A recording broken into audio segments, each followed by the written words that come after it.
안녕하세요. 여러분의 삶이 눈부시게 빛나길 바라는 루나펄스입니다. 오늘 소개해드릴 책은 루이자 메이 올컷이 쓴 작은 아씨들입니다. 작은 아씨들은 남북전쟁이 한창이던 미국을 배경으로 마치 가문의 네 자매의 사랑, 이해, 갈등, 꿈을 다룬 책입니다. 작가 루이자 메이 올컷이 실제 자신의 자매들의 이야기를 쓴 것으로 유명하지요. 자신보다 힘없는 이들을 돕는 착한 마음, 작은 일에도 함께 즐거워하고 커다란 슬픔이 밀려와도 함께 이겨내는 단단한 가족에 자신이 이미 가지고 있는 것에 감사할 줄 아는 겸손함, 무엇과도 바꿀 수 없는 순수한 우정 등 인생의 소중한 가치들을 자연스럽게 풀어놓는 책입니다.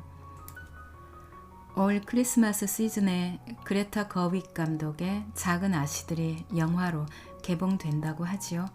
더구나 초호화 캐스팅이라 기대하고 계시는 분들도 많으실 것 같습니다. 작가 루이자 메이 올컷은 1832년 펜실베니아주의 저먼타운에서 네 자매 중 둘째로 태어났고요. 아버지인 브론슨 올컷은 철학자이자 목사였습니다. 그는 목화가 남부의 노예 노동으로 생산되었다고 해서 면으로 지은 옷도 아예 입지 않을 정도였다고 해요. 그 때문에 그의 가족들은 콩코드 지역을 옮겨 다니며 늘 가난하게 살았다고 합니다. 그래서 올컷은 성인이 되기 전부터 어려운 가정 살림을 꾸려가기 위해 바느질, 가사노동, 가정교습, 글쓰기 등 닥치는 대로 일을 해야 했다고 해요. 남북전쟁 중인 1862년에 자원 입대하여 북군의 야전병원에서 간호병으로 복무하다 장티푸스 폐렴을 앓은 뒤 평생 건강 문제로 시달리게 됩니다. 당시 야전병원에서 경험한 내용을 바탕으로 집필한 병원 스케치는 작가로서의 첫 성공을 안겨주었습니다. 1868년과 이듬해 소녀들을 위한 책 작은 아씨들을 발표해서 본격적인 명성을 얻게 됩니다. 생애 말년까지 여성운동과 노예해방운동 그리고 금주운동에 적극적으로 참여했던 올컷은 평생 독신으로 살았고요. 1888년 뇌졸중으로 세상을 떠나게 됩니다. 제가 읽고 있는 책은 인디고 출판사에서 출간했고 김양미님께서 정성스럽게 옮겼으며 김지형님의 일러스트로 사랑스러움이 가득 묻어나는 책입니다. 이렇게 좋은 책을 우리에게 선물해 준 작가와 번역가 그리고 출판사에 감사를 드립니다. 오늘도 책과 함께 편안하고 따스한 시간 되시기 바랍니다. 마치 가문의 네 딸들로 불리며 사람들의 사랑을 한 몸에 받는 네 자매가 있습니다. 아름답고 우아한 마치가의 큰딸 매그, 자매들에겐 의지가 되는 큰언니이며 엄마에겐 믿음직한 큰딸입니다. 몰락한 집안 형편에 불만이 있지만 근본적으로 따뜻한 마음을 지닌 숙녀이고 로리의 가정교사인 존과 아름다운 사랑을 나눕니다. 활달하고 생기 넘치는 고집쟁이 아가씨 조. 마치 가문의 둘째 딸로 작가 지망생입니다. 활달하고 적극적인 성격으로 자매들 중 가장 개성이 강하고 이웃에 사는 로리와 값진 우정을 나누며 자매들의 정신적 지주 역할을 합니다. 아름다운 마음을 지닌 살아있는 천사 베스. 마치 가문의 셋째 딸로 몸은 약하지만 마음만은 누구보다 넓습니다. 불쌍한 사람을 보면 돕지 않고는 못 배기는 성격으로 로리의 할아버지인 로렌스 씨와 돈독한 우정을 나누고 성홍열이라는 무서운 병에 걸려 자매들의 애를 태웁니다. 귀엽고 사랑스러운 막내 에이미. 아름답고 귀여운 용모를 지녔으며 다소 엉뚱하고 이기적인 면도 있지만 누구보다 언니들을 사랑하고 따릅니다. 둘째인 조아는 자주 부딪히는 편이지만 엄마에겐 너무나 소중한 막내딸입니다. 사랑스런 네 자매가 엮어내는 사랑과 감동의 스토리. 이제 그들의 아름다운 이야기가 시작됩니다. 첫 번째 이야기, 철로 역정놀이입니다. 선물도 없는 크리스마스는 크리스마스도 아니야. 조가 러그에 누운 채 투덜거렸다. 가난은 정말 지긋지긋해. 낡은 드레스를 내려다보며 매그가 한숨 지었다. 어떤 여자애들은 예쁜 걸 잔뜩 가지고 있는데 또 어떤 애들은 아무것도 없다니 불공평하지 뭐야. 막내 에이미도 속상한 듯 코맹맹이 소리로 거들었다. 그래도 우린 아버지와 엄마 그리고 자매들이 있잖아. 구석자리에 있던 베스가 이만하면 만족스럽다는 듯 말했다. 베스의 말에 난로불에 비친 4명의 얼굴이 밝아지는가 싶더니 조의 서글픈 말이 이내 어두워지고 말았다. 하지만 아버지가 안 계시잖아. 오랫동안 못 돌아오실 거야. 어쩌면 영원히 라고 말하진 않았지만 모두들 멀리 전장에 계신 아버지를 떠올리며 속으로는 그런 생각을 하고 있었다.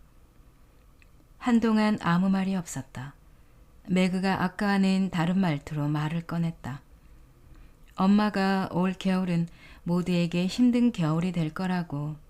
이번 크리스마스엔 선물 없이 지내자고 하셨잖아. 남자들이 군대에서 그렇게 고생을 하고 있는데 즐기는데 돈을 써서는 안 된다고 말이야. 우리가 대단한 일은 못하겠지만 작은 희생쯤은 할 수 있으니까 기꺼이 참아야 해. 난 그게 잘 안 되긴 하지만.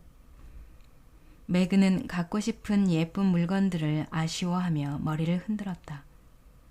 그래도 난 이렇게 적은 돈이 무슨 도움이 될까 싶어. 우리가 가진 1달러를 군대에 준다 해도 대단한 보탬은 안 될 거야. 식구들한테 아무것도 기대하지 말라는 데는 동의하지만 물의 요정과 신트란만큼은 날 위해 꼭 사고 싶어. 오래전부터 정말 갖고 싶었던 책이거든. 책벌레인 조가 말했다. 난 내 돈으로 새 악보를 살 거야. 베스가 말하며 들릴 듯 말 듯 작은 한숨을 내쉬었다. 나는 멋진 상자에 든 팝업표 색연필을 살 거야. 나한테 꼭 필요한 거니까. 에이미가 똑부러지게 말했다. 엄마가 우리 돈에 대해 뭐라고 하신 적은 없지만 우리가 모든 걸 포기하길 바라진 않으실 거야.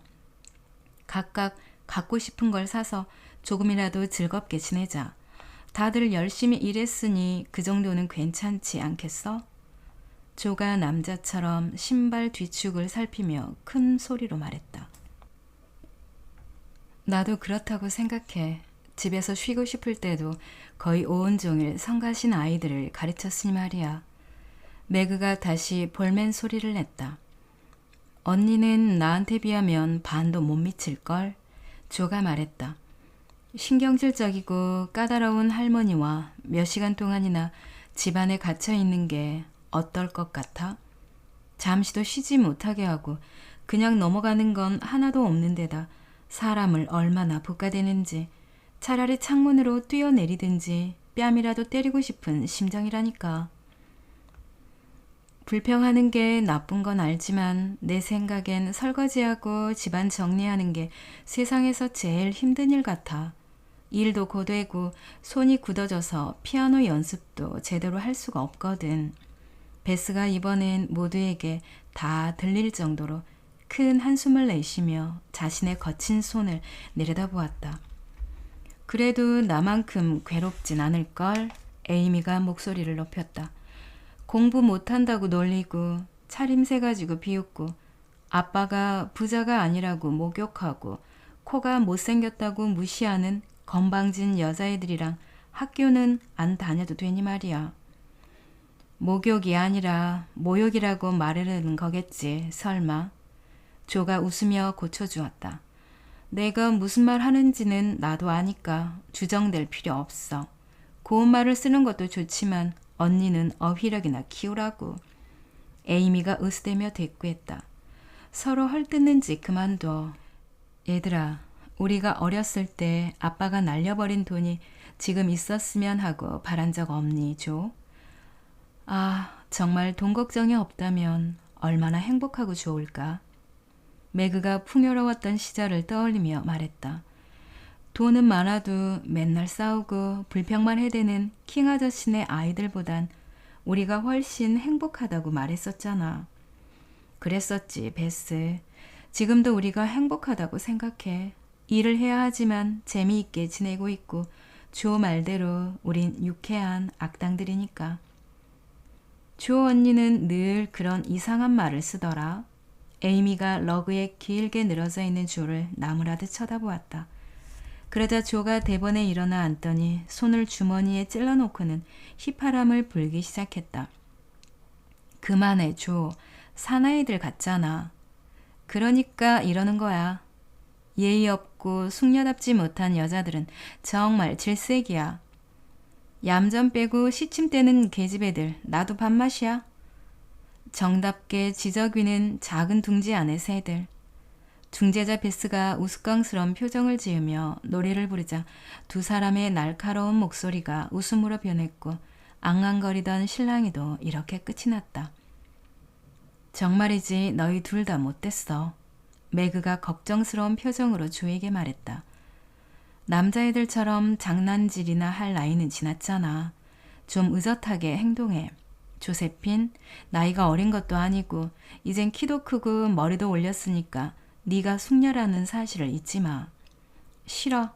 머리를 올리는 게 숙녀가 되는 거라면 난 20살이 될 때까지 두 갈래로 닦고 다닐 거야.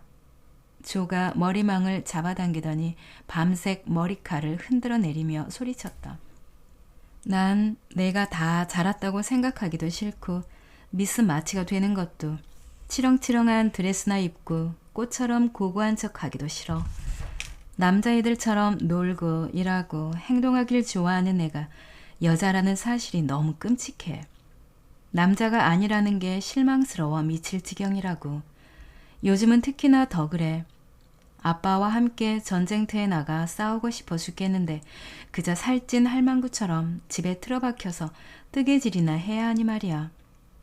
조는 뜨개용 바늘이 부딪혀 캐스터네츠처럼 소리가 날 정도로 아직 다 뜨개질을 마치지 않은 파란색 군인용 양말을 흔들어댔고 털실 뭉치가 방 저편으로 대굴대굴 흘러갔다. 가엾은 조 언니 정말 안 됐어. 하지만 어쩔 수 없잖아. 그저 이름이라도 남자 같고 우리한테 오빠 노릇하는 걸로 만족하는 수밖에. 베스가 무릎께에 있는 조의 부스스한 머리를 손으로 쓰다듬었다. 그 많은 설거지와 청소에도 베스의 손은 한없이 부드럽기만 했다. 너는 말이야, 에이미. 매그가 말을 이었다. 너무 까다롭고 새침해서 탈이야. 지금이야 그런 행동을 웃어 넘길 수 있지만 조심하지 않다간 잘난 척만 할 줄 아는 깡통이 되기 십상이라고. 나는 꾸미지 않을 때 네 태도와 우아한 말씨는 좋아하지만 터무니없이 뱉어내는 말들은 조의 막말만큼이나 나쁘다고 생각해. 조 언니가 말괄량이고 에이미는 깡통이라면 난 뭐야 언니? 베스가 자기도 각오가 돼 있다는 듯 물었다. 너는 그냥 착한 아이지. 매그가 다정하게 대답했다. 가족들로부터 생쥐라고 불리며 사랑을 받는 베스인지라 매그의 말에 토를 다는 사람은 아무도 없었다. 주인공들이 어떤 모습일까 궁금해하는 젊은 독자들을 위해 소리 없이 눈 내리는 12월 저녁, 장작 타는 소리가 기분 좋게 들리는 난로가에 앉아 뜨개질을 하는 내 자매의 모습을 간단히 그려볼까 한다. 빛바랜 카펫에 가구들도 소박하게 그지없지만 방 안은 안락했으며 벽에는 멋진 그림이 한두 점 걸리고 우묵하게 들어간 벽 쪽으로는 책들이 가득한 데다 창가에는 국화와 크리스마스 장미가 활짝 피어 있어 평화롭고 밝은 기운이 방 안 가득 흘러넘쳤다. 내 자매의 맞이인 마가렛은 통통하고 뽀얀 피부에 커다란 눈, 숨 많은 부드러운 갈색 머릿결, 사랑스러운 입술을 지닌 16살의 아주 예쁜 아가씨로 자신의 뽀얀 손을 자랑스럽게 여겼다. 15살의 조는 키가 크고 말랐으며 까무잡잡한 피부에 유난히 긴 팔다리로 무얼 할지 몰라 하는 모습이 한 마리 망아지를 연상시켰다. 입술은 단호해 보였고 코는 우스꽝스럽게 생겼으며 모든 것을 꿰뚫어 볼 듯한 날카로운 회색빛 눈에는 격정과 장난기, 골똘함이 번갈아 나타나곤 했다. 길고 굵은 머리카락이 유일한 아름다움이었으나 거치적거리지 않도록 주로 머리망 속에 집어넣고 다녔다. 둥그런 어깨에 큼직한 손발, 헐렁한 옷차림의 조는 여성으로 한창 성숙해가는 시기인 탓에 어딘지 모르게 어정쩡한 모습이었는데 본인은 그걸 무척 싫어했다. 모두들 베스라고 부리는 엘리자베스는 장밋빛 피부에 부드러운 머리칼과 맑은 눈을 가진 13살 소녀로 수줍음을 잘 탔으며 조용한 말씨에 언제나 온화한 표정을 짓고 있었다. 아버지는 그녀를 작은 평화라고 불렀는데 베스에게는 무척이나 잘 어울리는 별명이었다. 에이미는 막내였지만 제 딴에는 자기가 제일 중요한 사람이라고 생각하고 있었다. 푸른 눈과 머리까지 늘어지는 노란 곱슬머리, 투명한 피부와 날씬한 몸매에 늘 아가씨 같은 태도를 고수하는 전형적인 백설공주형 소녀였다. 내 자매의 성격에 대해서는 앞으로 차차 알게 될 것이다. 시계가 6시를 알리자 베스가 난로 주위를 청소하고는 실내와 한 켤레를 따뜻하게 데우기 위해 난로가에 놓았다. 어쨌거나 이 낡은 신발이 등장했다는 것은 소녀들에게는 엄마가 돌아올 때가 되었다는 신호였고 엄마를 맞을 생각에 다들 얼굴이 환하게 밝아졌다. 매그가 램프에 불을 밝혔다. 에이미는 누가 시키지도 않았는데 안락 의자에서 일어났고 조는 피곤함도 잊은 채 실내화를 불 가까이 두기 위해 몸을 일으켰다. 엄마 신발이 많이 해졌네. 새 신발이 하나 있어야겠는걸? 내 돈으로 사드릴까 생각하고 있었어. 베스가 말했다. 안 돼. 내가 사드릴 거야. 에이미가 소리쳤다. 그래도 내가 맞으니까. 매그가 입을 열었지만 조가 단호하게 그 말을 잘랐다.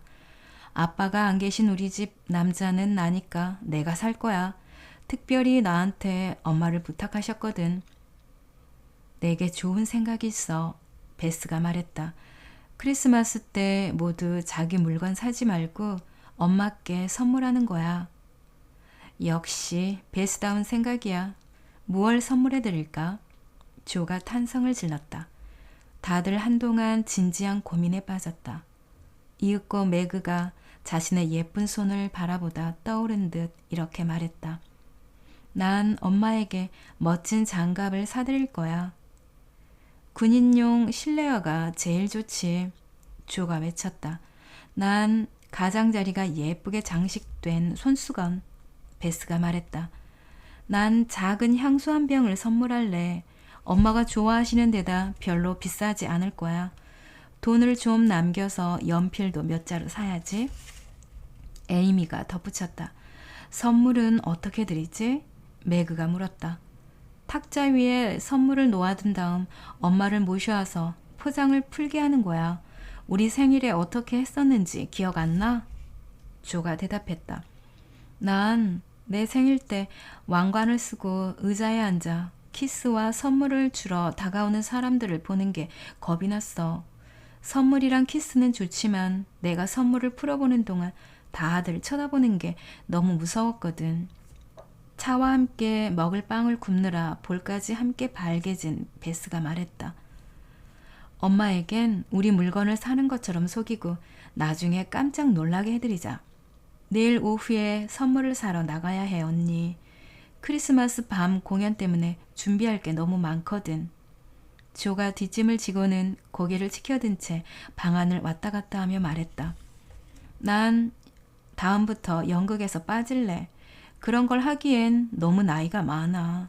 꾸미고 노는 거라면 언제나 아이같이 좋아했던 매그가 말했다. 머리를 늘어뜨리고 금색 종이 보석을 단 채 하얀 드레스 자락을 우아하게 끌 수 있는 한 언니가 그만두지 않을 거라는 거 알아. 언닌 우리 중에서 가장 훌륭한 배우라고. 언니가 그만둔다면 모든 게 끝장이란 말이야. 조가 말했다. 우린 오늘 밤 총 연습을 해야 해. 이리 와서 기절 장면부터 연습하자. 에이미, 넌 부지깽이처럼 몸이 너무 뻣뻣하단 말이야. 난 못해. 기절하는 사람을 본 적도 없고 언니처럼 풀썩 쓰러져서 온몸에 멍이 들고 싶지도 않아. 내가 쉽게 그럴 수 있다면 그럴 거야. 그렇게 할 수 없다면 차라리 우아하게 의자에 넘어지는 게 나아. 휴고가 권총을 들고 나한테 달려들든 말든 난 상관없다고. 연극적 재능은 없지만 체구가 작아서 악당에게 고함을 지르는 역을 맡게 된 에이미가 대꾸했다. 이렇게 해봐. 두 손을 움켜잡고 미친 듯이 로드리고 살려줘요. 살려줘요를 외치면서 비틀비틀 방을 지나가는 거야. 조가 끔찍한 비명을 극적으로 내지르며 걸어갔다. 에이미가 따라한답시고 양손을 뻣뻣하게 앞으로 내민 채 기계에 의해 끌려가듯 몸을 흔들어댔다. 그러면서 으아하고 고함을 질렀는데 그 소리는 두려움과 고통에서라기보다는 바늘에라도 찔렸을 때 나오는 소리라고 하는 편이 더 나을 지경이었다. 조는 절망으로 괴로워했고 매그는 배꼽을 잡고 웃어댔다. 베스는 재미있는 광경에 넋이 나가 빵이 타는 줄도 모르고 있었다. 안 되겠어. 공연할 때나 열심히 해. 관객들이 웃더라도 날 탓하지는 마. 다음은 언니 차례야. 그 다음부터는 모든 게 순조로웠다.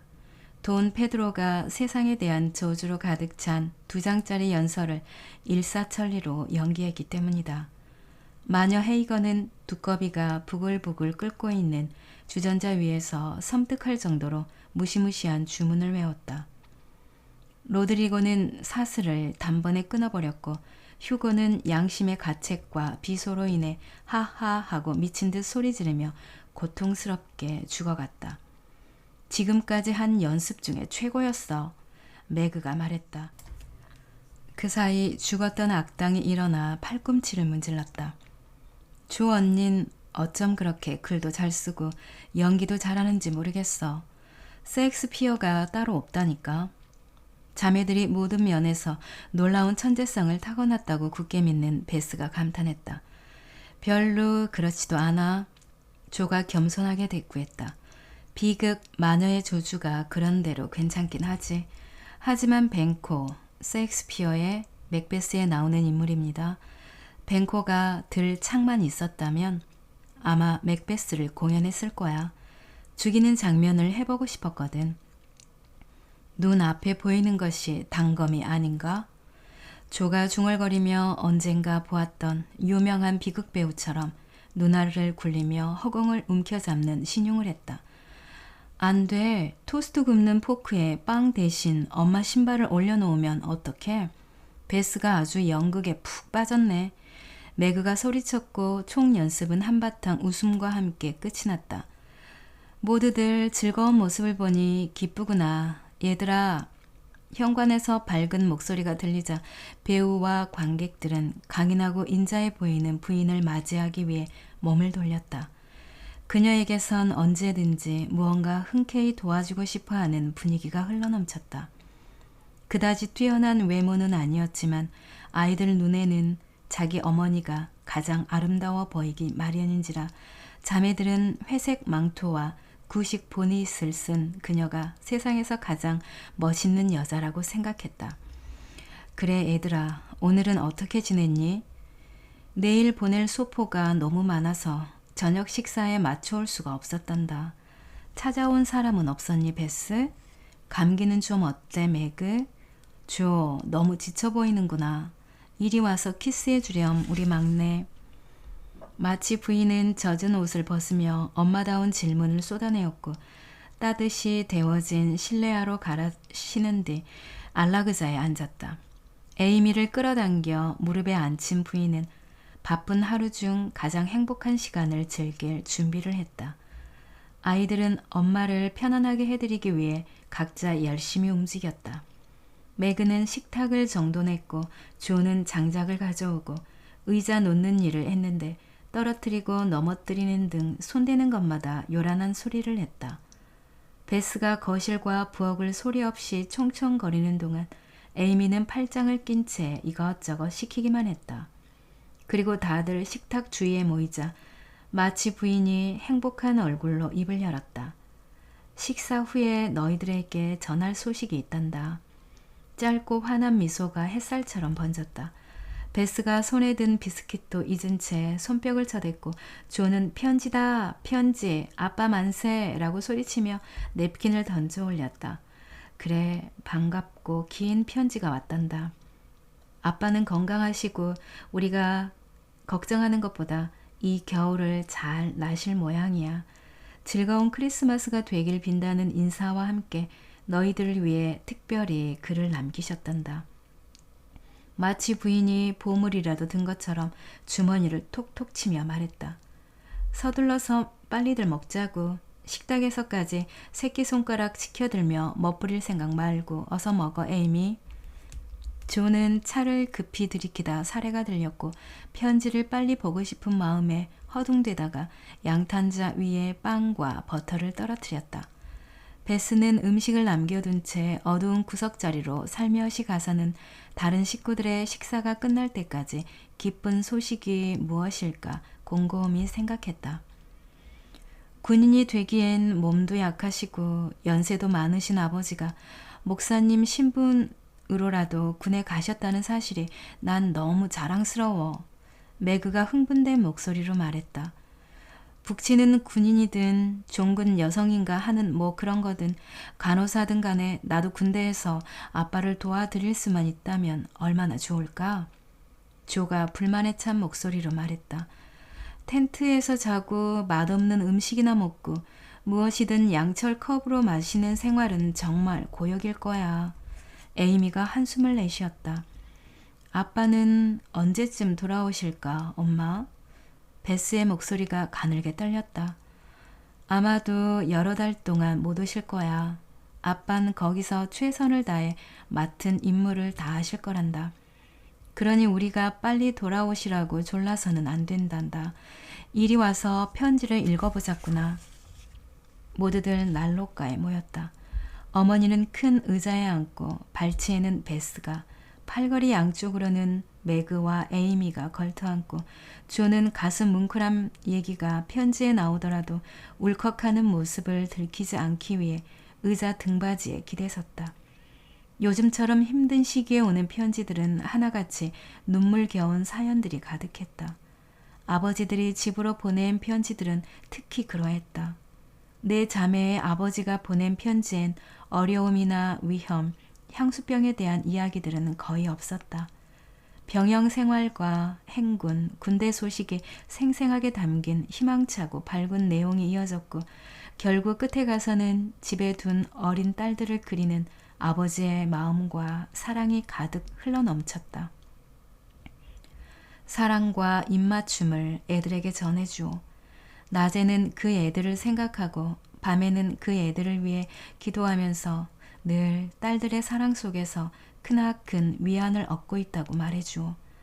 아이들을 다시 볼 때까지 기다려야 하는 1년이 너무 길게만 느껴지지만 힘든 시간들이 허사가 되지 않도록 모두 열심히 노력하며 기다릴 것이라 믿소. 아이들은 내가 했던 말들을 잘 기억할 것이오. 당신에게 착한 딸이 되고 자신의 책임을 충실히 다하고 마음속의 적과 용감히 맞서고 아름답게 자신을 가꿈으로써 내가 돌아갔을 때 우리 작은 아씨들에 대한 애정과 자부심이 더 깊어지길 바라오. 이 대목에 이르자 다들 울먹거렸다.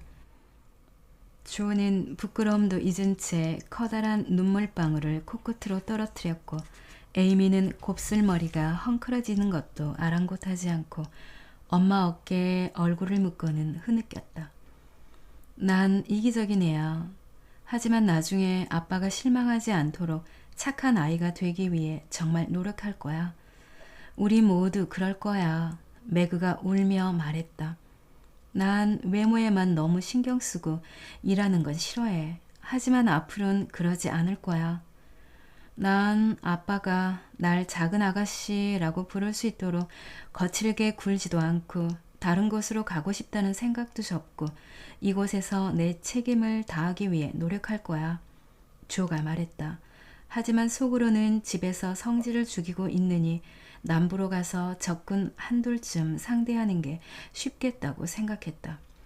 베스는 아무 말이 없었지만 파란색 군인 양말로 눈물을 훔치고는 한시도 아깝다는 듯 열심히 자신의 일인 뜨개질에 열중하면서 아버지가 집으로 돌아오실 때쯤엔 아버지가 바라는 대로 착한 딸이 되어 있겠다고 결심했다.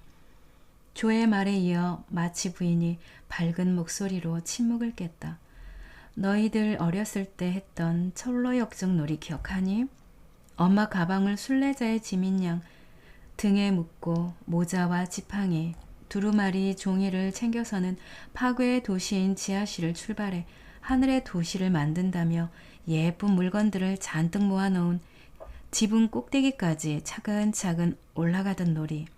그 놀이를 제일 좋아했잖아.